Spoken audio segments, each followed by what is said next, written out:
Aku percaya setiap luka bisa sembuh, sampai aku tahu bahwa luka terbesarku justru datang dari dua orang yang paling kucintai, suamiku dan ibuku sendiri. Mereka menyembunyikan rahasia di balik senyum, menorehkan pengkhianatan dengan tangan yang dulu pernah memelukku hangat. Tapi di saat segalanya hancur, satu pertanyaan terus berputar di kepalaku. Jika ibu kandungmu sendiri merebut suamimu, masihkah kau bisa menyebutnya keluarga? Pagi itu hujan turun pelan, seperti gerimis yang tidak yakin apakah ia ingin benar-benar jatuh atau hanya menggantung di udara. Aku duduk di ruang makan, menyesap kopi hangat yang mulai kehilangan rasa. Suamiku, Arsen, berdiri di dapur sambil merapikan gelas tambahan di rak atas. "Eira," katanya, "mobil dari terminal udah jalan, kata sopirnya paling lambat 20 menit sampai sini." Aku hanya mengangguk. Suara denting sendoku dengan cangkir terasa nyaring di telinga sendiri. Jantungku berdegup lebih cepat dari biasanya, bukan karena cemas, tapi entahlah, ada yang aneh pagi ini. Sejak bangun, aku merasa seperti seseorang yang akan menonton hidupnya sendiri hancur perlahan. Tapi aku tak tahu kenapa. Hari ini, ibuku akan tinggal bersamaku. Setelah lebih dari 5 tahun tak tinggal serumah, akhirnya keputusan itu datang juga. Bukan karena aku yang memintanya, tapi karena keadaan yang memaksa. Ibu, Marsha, seorang janda untuk kedua kalinya, mengaku lelah hidup sendirian. "Daripada tinggal sendiri di rumah Jogja yang kosong, mending aku ikut kamu aja, Ra," katanya waktu itu lewat telepon. "Toh kamu anakku satu-satunya." Dan aku tak tega menolak, karena siapa selain aku yang bisa dia andalkan sekarang? 10 menit kemudian, suara klakson mobil travel terdengar dari luar. Arsen segera berjalan keluar dengan payung, menyambut kedatangan ibu. Dari balik tirai jendela, aku melihat sosok perempuan yang sangat aku kenal, tapi juga terasa asing. Marsha, di usianya yang hampir 50 tahun, masih terlihat seperti wanita 35. Rambut panjangnya yang diblow ringan tergerai di bawah topi lebar. Bibirnya merah muda, riasan wajah tipis namun tepat. Ia turun dari mobil dengan anggun, bahkan sopir travel pun tampak sejenak kehilangan fokus. Dan Arsen tersenyum terlalu lama. Entah kenapa, napasku tercekat, tapi aku menyembunyikannya dengan meneguk sisa kopi yang kini sudah dingin. "Ibu," seruku saat membuka pintu. Aku memeluknya erat, tubuhnya wangi parfum mahal yang sering kupakai dulu waktu masih kuliah. Bahkan bau tubuhnya masih sama seperti terakhir kali aku memeluknya di pemakaman suami keduanya. "Kamu makin cantik, Aira," ujarnya sambil menepuk pipiku. "Tapi kamu kurusan." "Ya," aku hanya tersenyum. Komentar itu biasa. Tapi hari itu, entah kenapa, terdengar seperti kritik tersembunyi. Marsha masuk ke dalam rumah, menatap sekeliling dengan tatapan tajam seperti sedang menilai. Arsen membantu membawakan koper besar milik ibu ke kamar tamu. Tapi sebelum masuk, Marsha sempat menoleh padaku dan berkata, "Arsen tambah gagah." "Ya, kamu beruntung, Ra." Aku tertawa. Tawaku canggung. "Iya, Bu, aku tahu." Tapi dalam hati, ada bisikan kecil yang tidak bisa kuhentikan. Kenapa kalimat itu terdengar seperti pujian yang tidak ditujukan padaku? Hari pertama ibu tinggal bersama kami berjalan biasa saja. Ia memasak makan malam dengan gaya khasnya yang elegan. Ia menyajikan lasagna dan sup jamur, dua makanan yang bahkan aku tak tahu bisa ia buat. "Masakanku kalah nih," ucapku jujur sambil mencicipinya. Arsen menyahut, "Iya, ini enak banget, Bu, serius. Ibu juga masak buat suami pertama dulu, waktu masih muda," sahutnya sambil tersenyum, lalu melirik Arsen. "Kayak Arsen, orangnya juga tinggi, ganteng, suka baca buku." Arsen terkekeh. "Wah, saya kayak reinkarnasinya dong." Marsha tertawa pelan, menggoda. Dan entah kenapa, aku merasa tak lucu. Malam itu, saat aku dan Arsen berbaring di ranjang, aku bertanya pelan, "Kamu nyaman nggak kalau ibu tinggal di sini?" Arsen menoleh. "Kenapa nanya gitu?" "Gak tahu. Aku cuma takut kamu nggak bebas." Ia mengusap kepalaku. "Tenang aja. Rumah ini tetap rumah kamu." Ibumu juga orang baik, nggak usah khawatir. Aku mengangguk, tapi saat mataku terpejam, pikiranku tak bisa berhenti memutar ulang senyum Arsan ke ibu, dan tatapan ibu ke Arsan. Aku yakin, itu hanya perasaan. Atau, bukan. 3 hari berlalu, Marsha mulai akrab dengan tetangga. Ia suka berdandan bahkan ketika hanya ke teras. Lipstik merah muda, bulu mata lentik, dan kadang parfum yang menusuk hidung. Setiap sore, ia menyiram bunga dengan gaun tidur satin yang membuatku ingin meminjamkan dasterku padanya. Ibu, itu gaunnya terlalu tipis deh buat keluar rumah, ucapku suatu sore. Marsha tersenyum, seolah tak merasa ada yang salah. Kan cuma di halaman. Lagi pula, udara panas banget. Kamu tahu ibu gampang gerah. Aku tidak menjawab. Aku hanya masuk ke dapur dan membanting pintu lemari es terlalu keras. Arsan, yang duduk di ruang tamu, melirik ke arahku. Aku pura-pura tidak lihat. Malam kelima, aku terbangun karena haus. Saat turun ke dapur, kulihat Marsha dan Arsan duduk berdampingan, tertawa pelan sambil menonton acara TV larut malam. Jarak tubuh mereka terlalu dekat. Aku berdiri di balik dinding, tidak berani muncul. Waktu itu kamu bilang kamu suka wanita berambut panjang. Suara Marsha terdengar samar. Arsan tertawa. Hahaha, iya, zaman kuliah dulu. Berarti kamu suka yang kayak aku, dong, katanya lirih. Aku tak bisa percaya apa yang kudengar. Tapi Arsan tak menjawab. Ia hanya tersenyum. Dan malam itu, air mataku jatuh tanpa suara. Hari-hari setelah malam itu seperti lembaran yang basah tak bisa kutulis ulang, tapi juga tak bisa kubakar. Tatapan Arsan padaku masih sama di permukaan. Ia masih mencium keningku tiap pagi, masih menjemputku di kantor, dan masih bilang I love you sebelum tidur. Tapi aku tahu, cinta itu tak lagi penuh. Ada jeda, ada bayangan lain yang ikut tinggal di rumah ini. Bayangan perempuan yang dulu kupanggil ibu. Ibu masak lagi, tanyaku pagi itu, melihat dapur sudah harum dengan aroma bawang dan keju. Marsha menoleh, tersenyum dengan apron pink di tubuhnya. Iya, ibu pikir kamu pasti capek kerja. Biar ibu bantu. Aku duduk di meja makan, menatapnya diam-diam. Wajahnya cantik, terlalu cantik untuk ukuran ibu beranak satu. Tubuhnya ramping, kulitnya bersih, dan ia tahu betul bagaimana tampil menarik tanpa terlihat berlebihan. Dan pagi itu, untuk kesekian kali, aku bertanya pada diriku sendiri, kenapa seorang ibu berdandan pakai lipstik tebal jam 7 pagi hanya untuk masak omelet? Saat Arsan turun dari kamar, Marsha langsung menyambutnya dengan senyum cerah. Pagi, Arsan. Mau teh atau kopi? Arsan tertawa kecil.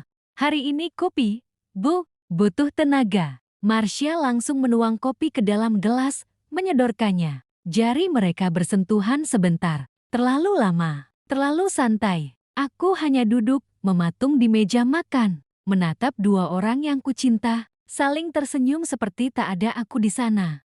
Di kantor, pikiranku berantakan. Padahal hari itu aku harus presentasi kampanye digital besar untuk klien skincare dari Korea. Tapi semua yang ada di layar laptop seperti kabur. Aku terus memutar ulang momen-momen kecil di rumah.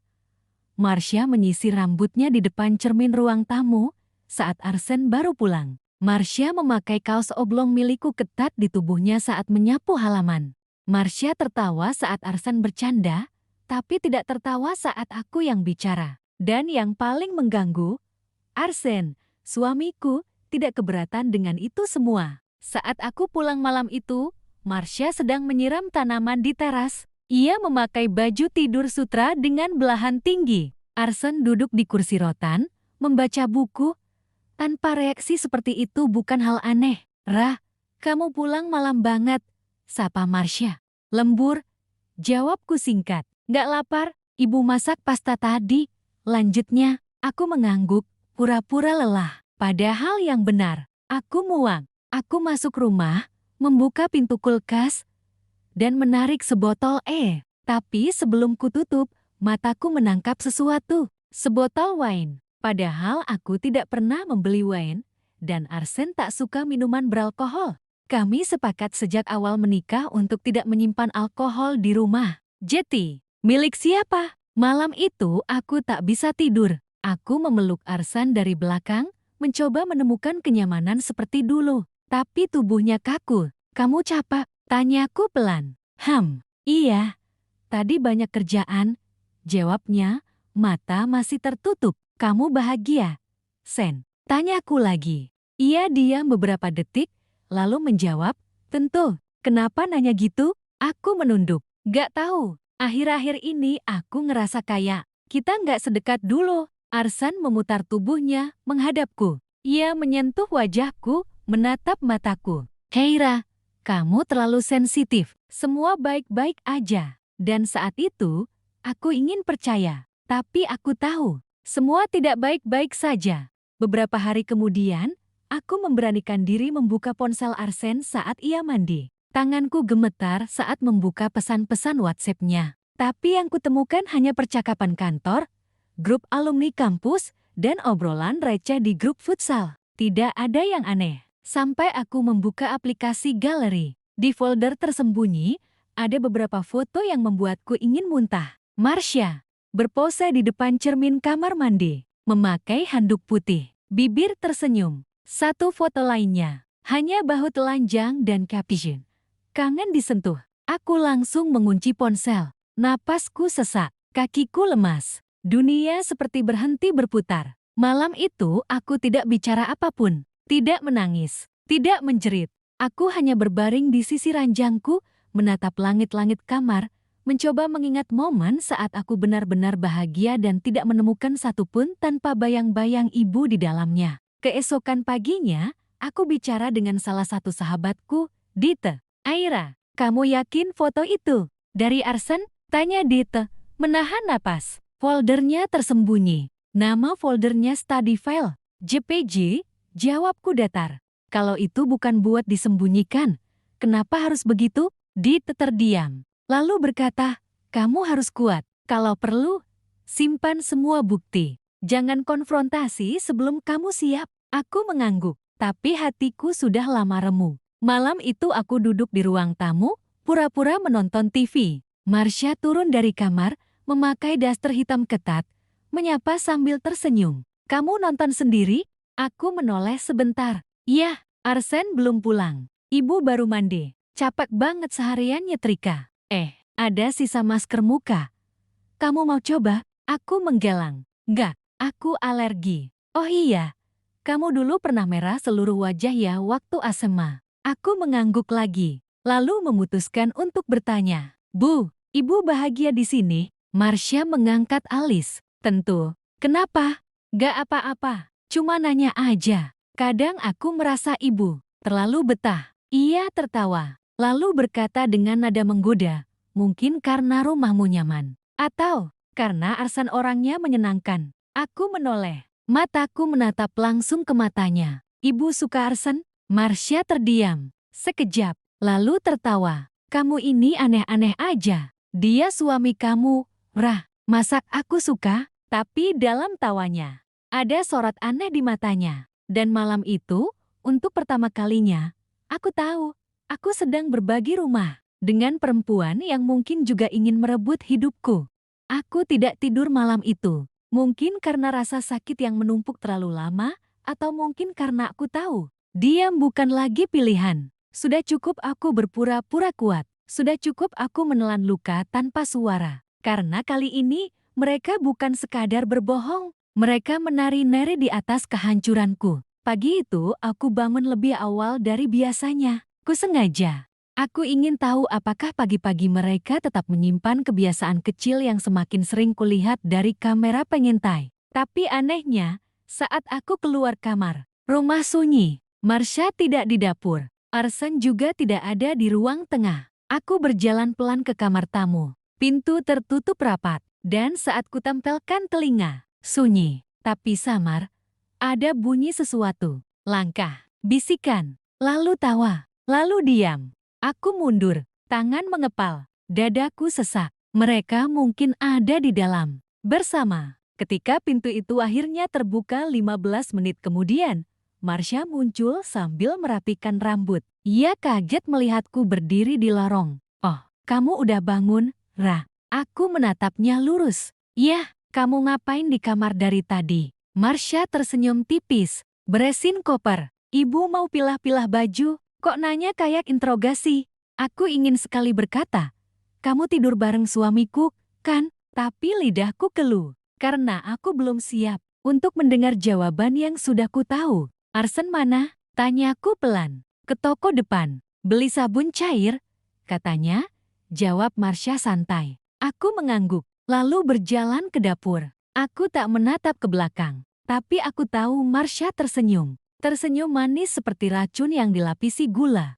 Hari itu aku izin tidak masuk kerja lagi. Aku menghabiskan waktu menyusun semua rekaman dari kamera pengintai. Ada lebih dari 10 video yang menurutku cukup kuat. Mereka tidak hanya sekadar dekat. Mereka berpegangan tangan, saling menyentuh, bahkan berpelukan diam-diam ketika aku tak ada. Satu rekaman bahkan memperlihatkan Marsha menyuapi Arsen di dapur, tertawa sambil menggoda, dan Arsen menerima itu tanpa ragu. Saat menonton ulang, tanganku bergetar. Tapi kali ini bukan karena sedih, karena marah, karena muak, karena harga diriku diinjak-injak di rumahku sendiri. Sore harinya, aku mengambil langkah kecil. Aku bicara ke Marsha di dapur.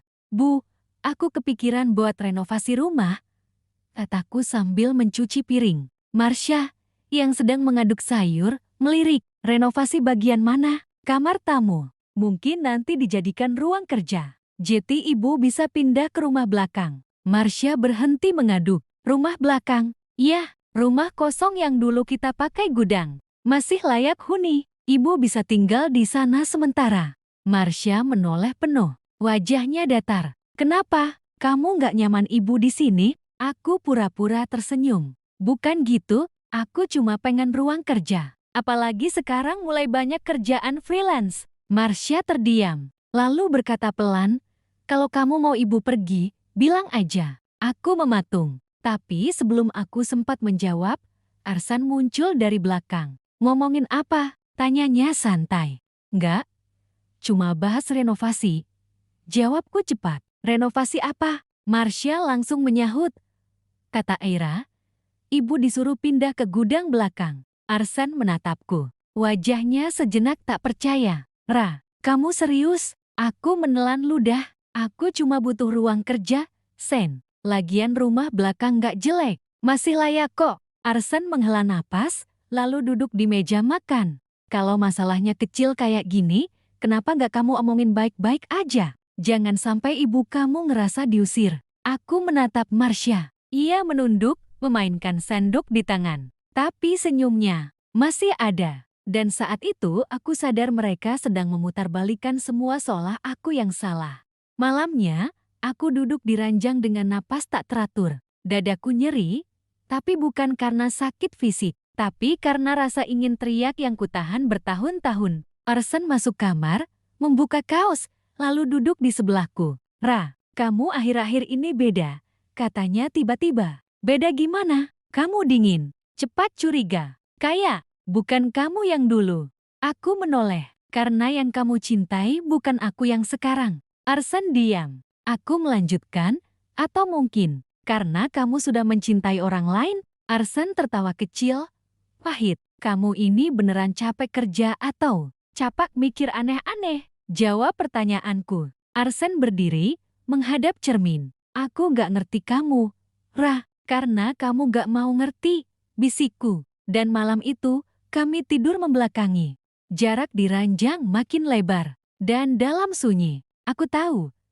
Dia lebih memilih ibu kandungku. 3 hari kemudian, aku mendapat kabar bahwa nenek ibunya Marsha sakit keras di kampung. Aku tahu ini kesempatan. Aku tawarkan Marsha untuk menjenguknya. Ibu harus pulang. Nenek butuh ibu, kataku. Marsha menatapku. Matanya curiga. Tapi ia tak punya alasan untuk menolak. Akhirnya ia berangkat dengan berat hati. Hanya membawa koper kecil. Katanya hanya akan semalam. Dan malam itu, aku pasang kamera baru. Di kamar, di lorong, di dapur. Aku ingin tahu, apakah Arsen akan menyusulnya? Atau akan membawa seseorang lain ke kamar tamu? Esok harinya, aku membuka rekaman malam. Pukul 11 malam, Arsen duduk di ruang tamu sendirian. Ia membuka galeri ponselnya, menatap foto. Lalu, ia membuka panggilan video. Marsha muncul di layar. "Miss you," kata Arsen sambil tersenyum kecil. Marsha, dari kampung, menjawab, "Aku lebih kangen. Kamu tidur pakai baju itu gak malam ini?" Arsen tertawa. "Kalau kamu yang minta." Rekaman terputus karena suara notifikasi, tapi cukup untuk membunuh seluruh rasa percaya yang tersisa. Aku menangis, tapi kali ini bukan karena patah hati, karena marah, karena dihancurkan dari dua arah, oleh ibu yang seharusnya melindungi dan suami yang seharusnya menjaga. Dan saat itu, aku tidak lagi ingin menyelamatkan rumah ini. Aku hanya ingin keluar dari runtuhannya dengan harga diriku masih utuh. Aku selalu percaya bahwa mata tak bisa berbohong, mulut bisa mengarang 1000 alasan, wajah bisa tersenyum palsu, tapi mata, mereka tidak bisa menyembunyikan luka, keinginan, bahkan kebusukan. Dan sejak ku tahu bahwa suamiku dan ibuku saling mencintai secara diam-diam, aku tahu, semua itu sudah terlihat dari mata mereka sejak awal. Aku saja yang buta. Pagi itu, rumah terasa dingin meski matahari sedang terang. Marsha belum pulang dari kampung, tapi udara seperti menyimpan suaranya. Arsen duduk di meja makan, menyuap nasi goreng yang kubuat pagi-pagi, seperti biasa. "Aku buat agak pedas. Kamu suka, kan?" kataku sambil menatapnya. Arsen tersenyum. "Iya, makasih ya, anak." "Iya, anak banget." Aku masih menatap matanya. "Sen, kamu tahu gak, aku bisa tahu orang bohong dari matanya." Sendoknya berhenti. Sekejap. "Maksud kamu?" "Gak apa-apa, cuma bilang aja." Jawabku singkat sambil berdiri. Aku ke kamar mandi dulu. Dan saat itu, aku melihatnya. Matanya tak menatapku sama seperti dulu, karena yang ia bayangkan setiap menatap wajahku, mungkin bukan aku lagi. Hari itu aku menyalin semua rekaman dari kamera pengintai ke laptop kerja. Aku membuat satu folder rahasia. Kutandai dengan nama paling absurd agar tak mencurigakan. Draft Proposal P3. Di dalamnya ada 39 video pendek, semua merekam interaksi mencurigakan antara Marsha dan Arsen. Sebagian kecil hanya percakapan biasa, tapi beberapa lainnya. Marsha menyentuh wajah Arsen dengan lembut saat ia sedang duduk. Arsen memeluk Marsha dari belakang saat memasak. Mereka berbisik di ruang tengah, lalu tertawa. Dan satu yang paling membuatku ingin memukul layar, Arsen mencium pundak Marsha saat ia sedang membungkuk membersihkan karpet. Kuputar ulang 5 kali, bukan untuk memastikan, tapi untuk menyakiti diriku lebih dalam. Karena kadang, rasa sakit harus dipeluk erat dulu sebelum akhirnya bisa dilepaskan. Malamnya, aku duduk di meja kerja, membuka notepad dan mulai menulis sesuatu. Judulnya, "Jika Ibu Adalah Perempuan Ketiga." Bukan karena aku ingin menulis buku, tapi karena aku tidak tahu lagi harus bercerita ke siapa. Sahabatku, Dete, hanya bisa berkata, "Kumpulin semua bukti. Jangan emosional. Kamu harus keluar sebagai pemenang."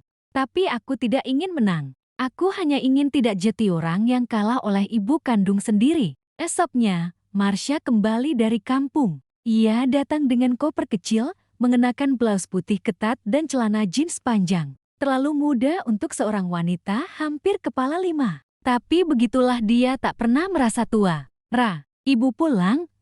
katanya sambil memelukku. Aku membalas pelukannya dengan hampa. Dan saat memeluk, aku sempat berbisik pelan, "Apa kabar, Nana?" Marsha sedikit tertegun. "Sudah lebih baik," kata dokter. "Syukurlah, kamu sempat istirahat di sana." Ia mengangguk. "Arsen baik banget, loh, selalu nelponin ibu." Aku hanya tersenyum. Iya, dia memang baik ke semua orang.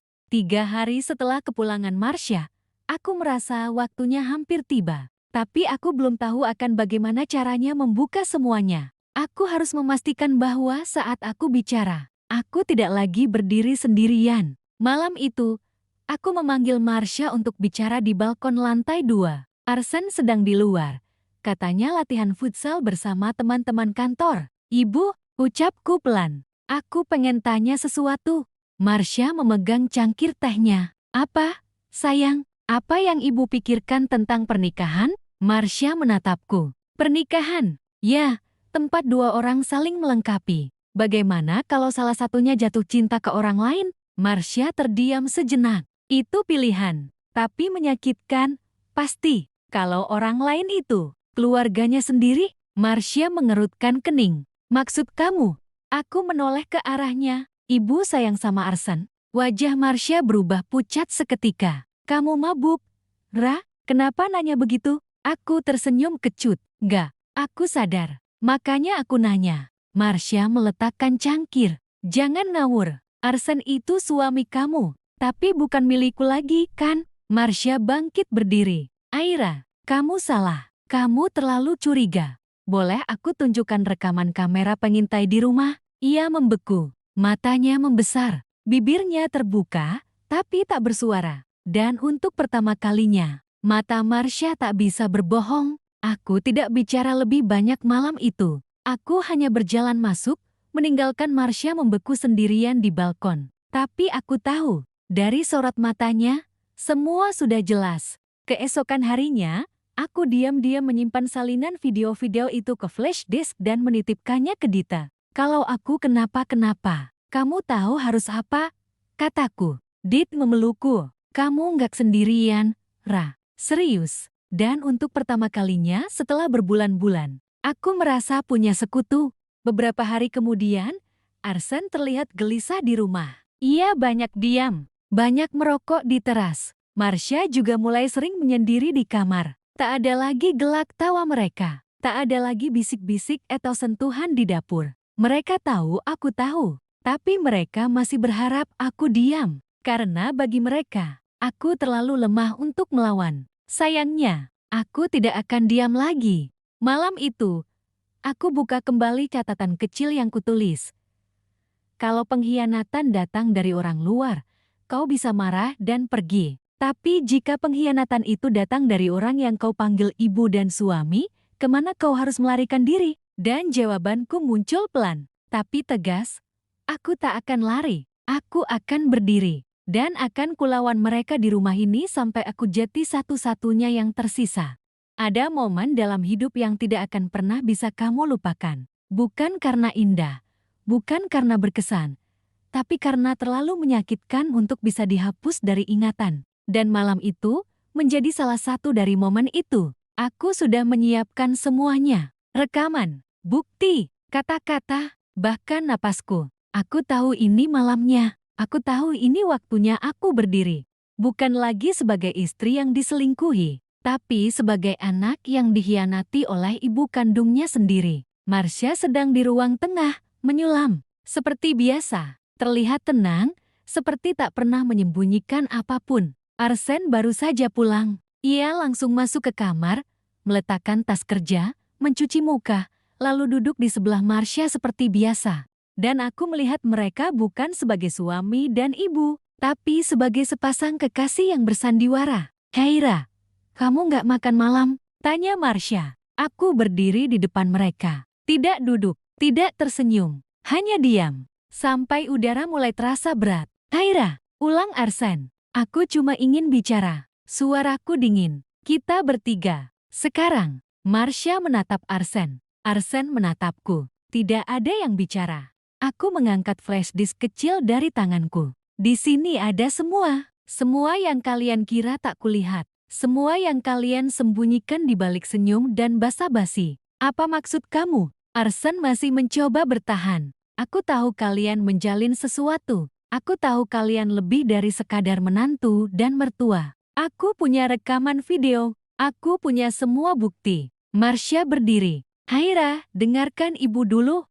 Jangan panggil aku seperti itu, bentakku. Kamu kehilangan hak untuk dipanggil ibu sejak kamu tidur dengan suamiku. Marsha mematung. Bibirnya gemetar, tapi matanya tidak berkedip. Arsen melangkah cepat ke arahku. Aira, cukup, jangan gila. Aku menatapnya. Aku gila. Atau kamu yang terlalu nyaman menjadikan rumah ini tempat bermain dengan ibuku sendiri? Hening. Hening yang memekakan telinga. Marsha jatuh terduduk di sofa. Napasnya berat, wajahnya pucat, tapi masih belum bicara. Dan akhirnya, dengan suara pelan, Arsen berkata, Aku nggak bisa pura-pura lagi. Hatiku seperti dicabut dari tubuhku. Aku salah.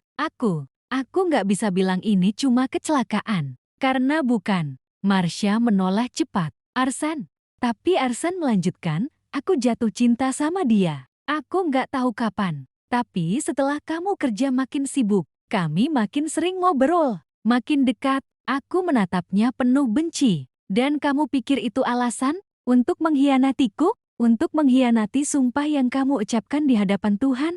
Marsha berdiri pelan. Aira, ibu nggak niat semua ini terjadi. Ibu juga nggak mau. Tapi semua terjadi begitu saja. Kami mencoba menahan diri. Tapi, perasaan itu tumbuh. Perasaan? Aku tertawa getir. Kalian menyebut ini perasaan? Kalian menghancurkan hidupku dan menyebutnya perasaan. Air mata mulai mengalir. Tapi bukan karena sedih. Karena marah. Karena jijik. Karena muak.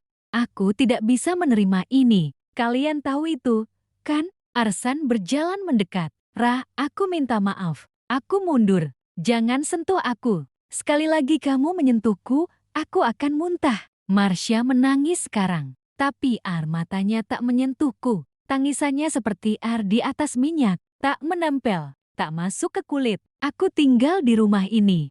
Dan setiap hari harus melihat kalian berpura-pura. Makan bersama. Bercanda, saling berpandangan. Dan aku harus menelan semuanya sambil tersenyum. Aku mendekat. Dan yang paling menjijikkan dari semuanya, kamu, Marsha. Marsha menatapku dengan wajah merah dan mata sembab. Aku bisa memaafkan suamiku kalau dia selingkuh. Tapi tidak dengan ibuku sendiri. Darahku, dagingku. Ia tak menjawab. Mungkin karena tak ada jawaban yang bisa menyelamatkan harga dirinya. Setelah hening yang panjang, aku bicara pelan, tapi tajam.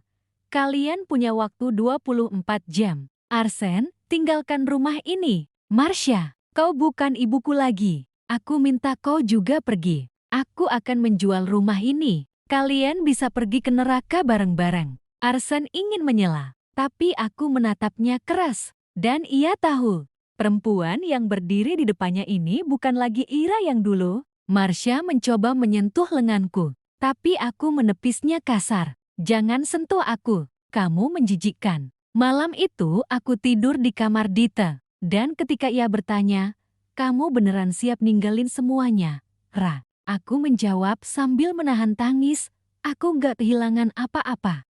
Karena mereka sudah mencuri semuanya dariku sebelum aku sempat menyadarinya.